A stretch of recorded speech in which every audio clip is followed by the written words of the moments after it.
supportrices, supporters, fans de l'OL. Bonjour à toutes et bonjour à tous, bienvenue sur ma chaîne OL pour cette nouvelle vidéo. Quel plaisir de vous retrouver.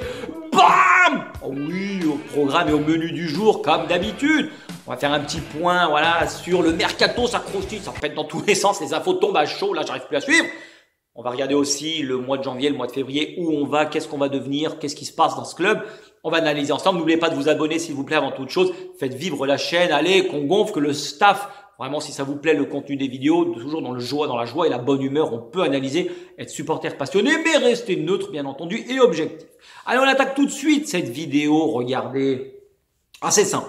Ah là, tu mets la Kraftous, t'es chez Bocuse, tu viens pas en babouche chez Bocuse. Attention les gones. Ah, je vous le dis là, c'est pas attention, faut pas ruer mes mains dans les brancards.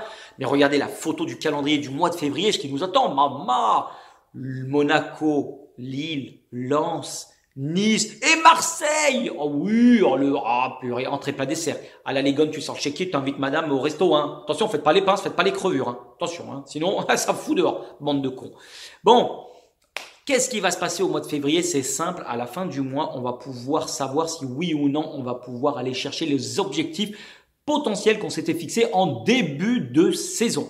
Tu joues tous les concurrents directs, donc d'ici un mois, c'est simple. Soit Peter Alaoui, attention, c'est coché en rouge dans l'agenda, je vous l'ai dit, tu peux aller à la compta chercher ton seul tout compte. Ou on va être capable vraiment de se rapprocher du podium et de viser les objectifs que l'on s'était fixés en début de saison. C'est simple, tu as l'occasion, en jouant les concurrents directs, de prendre 3 points sur tout le monde, à condition bien entendu de gagner, mais ça c'est une autre paire de planches, et c'est un autre Big Mac, un sacré Big Mac comme dirait l'autre. Et également, Paris, on les a joués 2 fois, mais les autres ne les ont pas joués, donc c'est-à-dire que tu as potentiellement 4, 6 points à pouvoir récupérer, et Marseille on les joue 2 fois. Donc vous voyez, c'est vraiment, à la fin du mois, on va pas se mentir, c'est soit tu vises l'Europe, tu peux, soit c'est une quenelle profonde et rentrer chez vous, ni pas de gâteau, ni rien, vous foutez le camp. Maintenant, est-ce qu'on va être capable de le faire? Est-ce qu'on va pouvoir proposer un contenu de façon, parce que Nice-Marseille, ça avance, attention, c'est l'autoroute du soleil, les mecs qui nous attendent pas. Oui, les mecs qui sont pas là pour tortiller du cul et chier droit, je vous le dis, ça fonce tout droit. Au niveau du classement, regardez une petite photo, c'est que là, à la fin du mois, on est obligé vraiment à domicile de tout gagner, ça c'est une certitude pour pouvoir se rapprocher et espérer un faux pas de nos concurrents. Mais là, à un moment donné, est-ce qu'on va être capable, après le mois de janvier que l'on a vu dans le contenu, d'aller chercher et titiller les équipes qui sont devant nous? Soit on abandonne, donc c'est terminé rideau, soit on se dit qu'on peut le faire et qu'on va aller le faire. Là, c'est autre chose. Par contre, on va avoir besoin de toute l'équipe, on va avoir besoin d'une motivation et par rapport au contenu que l'on a vu au mois de janvier, il va falloir proposer autre chose. Paris, on est resté acculé. Même si ça a chauffé, on a réussi vraiment à proposer un contenu au moral, au forceps, au mental, on a réussi à choper un résultat. 3, Saint-Étienne, l'opposition et l'adversité étaient très faibles. Les 2 matchs réunis, ça a été 4-5 tirs cadrés, même pas. Donc c'est vrai qu'on peut pas trop se baser sur ce contenu, mais ce que l'on voit, c'est qu'au niveau du jeu, il y a quand même une certaine régression depuis un moment. La régression, elle vient déjà du coach. Le coach, excusez-moi, hop, je remonte. Oui, vous aimez bien. Le coach, il est en train vraiment de tâtonner. On peut pas dire que c'est une franche réussite. Moi, je suis pour qu'il reste. Ça, c'est déjà le premier point. Par contre, il a essayé toutes les tactiques et que ce soit 4-2-3-1, 4-3-3, 3-8-0. Enfin, on en passe. Je sais même plus, même lui, c'est plus ce qu'il a essayé comme tactique.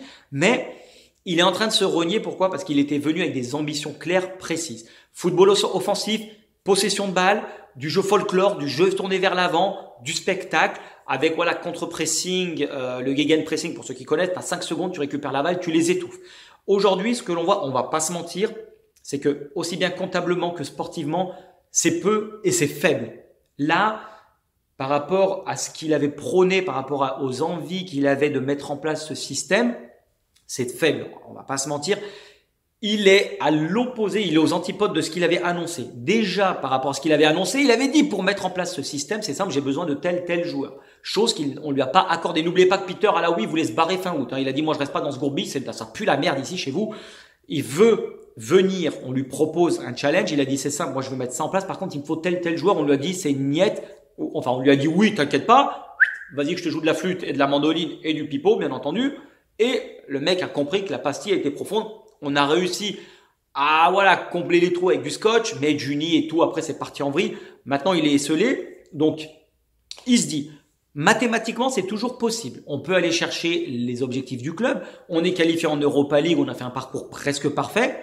Mais là, on va rentrer vraiment dans une seconde partie de saison qui va être à double tranchant.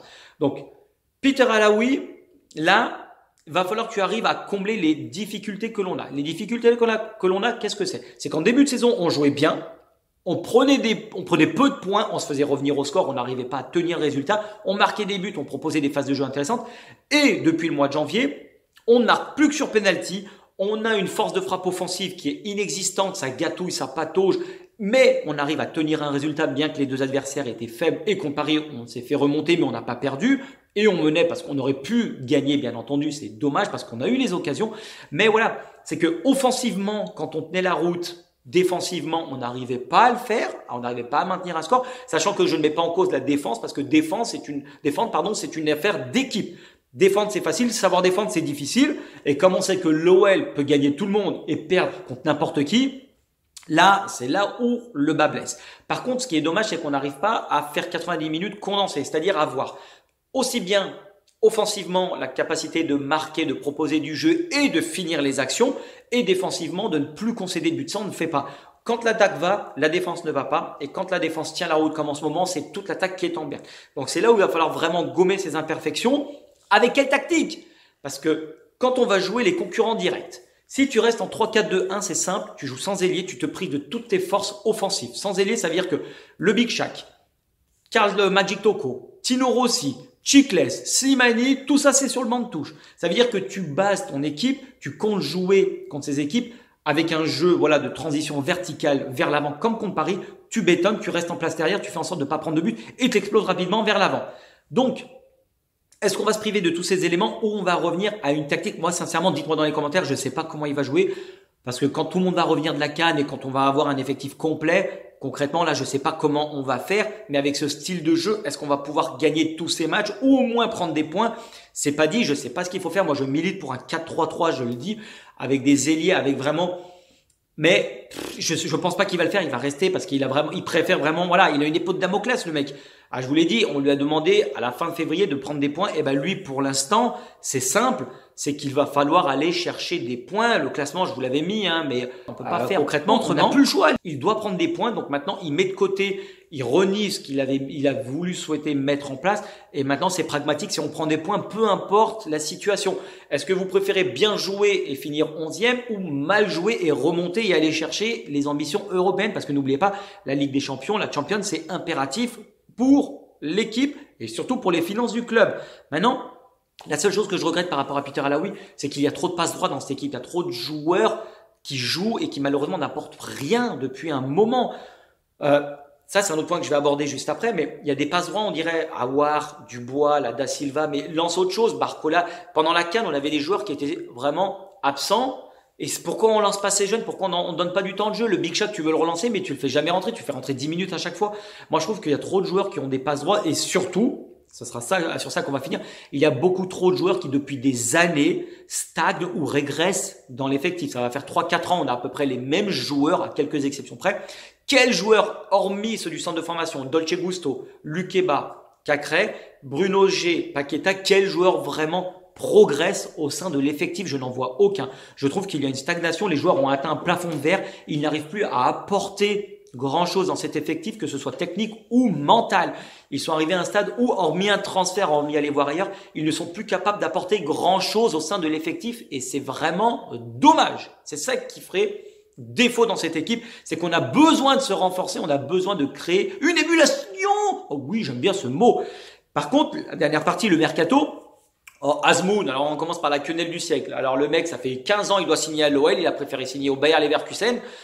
Donc, à un moment donné, est-ce que c'est des infos, est-ce que c'est des intox, pardon, est-ce que vraiment on avait la capacité de faire signer ce mec-là? Mais je pense qu'on nous prend pour des cons. Je vous mets une photo également des derniers transferts. Pourquoi? Parce que tonton, qu'est-ce que tu nous...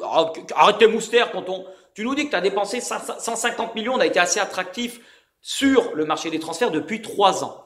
Mais il y a 130 millions, 130 patates qui ont été dépensées en 2019 sur des joueurs qui ne font même plus quasiment partie de l'effectif ou voilà, ils sont en échec total. Paqueta, Big Shot, c'est les 2 derniers transferts, mais sinon, On ne dépense plus. Pourquoi? Parce qu'on prend que des joueurs libres, que des joueurs en prêt. On n'a plus d'oseille. Je trouve que moi, ce que je ne comprends pas, c'est où va l'Olympique Lyonnais, c'est la communication. Tonton, tu es en train de créer un sacré, un rideau, un mur entre les supporters et toi. La communication qu'il y a, alors je me recoiffe, c'est important comme Beckham, attention. La communication que tu as, tonton, elle n'est pas bonne parce que moi, je n'arrive pas à comprendre où tu veux aller, où tu veux en venir. Parce que toi, tu as la meilleure des places. T'es là, t'as le chauffage, t'as le caviar, il y a tout qui vient, on te sert à la louche, t'es tranquille, tu sirotes ton mojito, t'es pépère. Mais ce que tu vois sous tes yeux, mais tu vois bien que ça pue la merde sur le terrain. Donc tu ne peux pas nous mentir, nous dire qu'il y a de la réussite, il y a du jeu, il y a du mieux, il y a ci, il y a ça. Non, c'est nul. Mais tu dois le voir, tu dois t'en rendre compte. Même si on essaye, on n'y arrive pas. Il y a que 2 joueurs qui surnagent dans cet effectif. Il y a une émulescence au niveau, voilà, des jeunes du centre de formation, mais c'est trop peu. Alors c'est bien beau, je comprends, c'est un business, hein. Il a investi des millions, le mec il a lancé un projet, c'est OL Land, n'oubliez pas qu'il doit aller au bout, il y a plus de 100 millions de déficit, donc à un moment donné il faut aller chercher l'oseille, il y a eu le Covid, il y a les jauges, il y a tout ce qui fait que l'économie de l'OL est en berne parce qu'il y a plus de rentrée d'argent, que ce soit la billetterie, tout ça, ça nous met dans la merde, c'est simple, mais son projet, voilà, tu peux jouer au bowling, tu peux faire du surf, tu peux faire du paintball, enfin tu fais ce que tu veux à OL Land et puis après tu viens regarder un match de foot et tu bois un canon, mais tout ceci, c'est au détriment du sportif. Pourquoi? Parce qu'il s'est lancé dans un projet avec l'Arena pour l'Asvel. Il est obligé d'aller au bout, les gars. À un moment donné, là, on vient de recevoir une offre pour Bruno G. Alors certes, si on le vend, on va s'appauvrir, on va dire numériquement et surtout footballistiquement. Mais qu'est-ce que tu veux faire d'autre? Il est obligé d'accepter parce que voilà, il peut se blesser, il peut être en coup de mou l'année prochaine. Newcastle, ils ont l'oseille, il faut les faire chier. Il n'y a pas le choix. Ça me fait mal au cœur parce que moi, je trouve que c'est un des joueurs les plus réguliers, mais on est obligé de vendre. Pourquoi? Parce que derrière, on a des contraintes économiques. Nous, on est supporters, on ne maîtrise pas, on n'est pas dans les petits papiers, on ne sait pas ce que c'est que gérer tout ce business, les gars.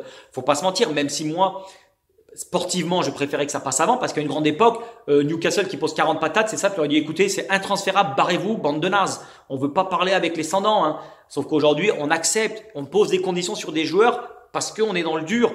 Et c'est ça la réalité.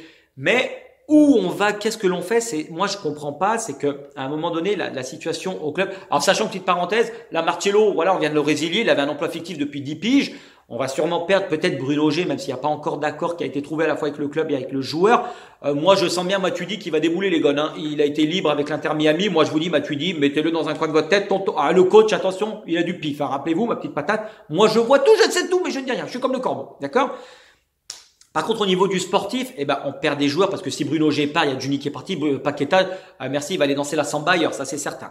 Par contre, au sortir du soir contre Metz, c'est Ponceau qui a décidé que on va partir en stage fin décembre, début janvier, parce que les joueurs ont trouvé qu'il y avait beaucoup trop de laisser-aller, il y avait peu d'investissement et peu dans le contenu des matchs, et c'est lui qui l'a décidé. Donc concrètement, on est en train de donner le pouvoir à Ponceau.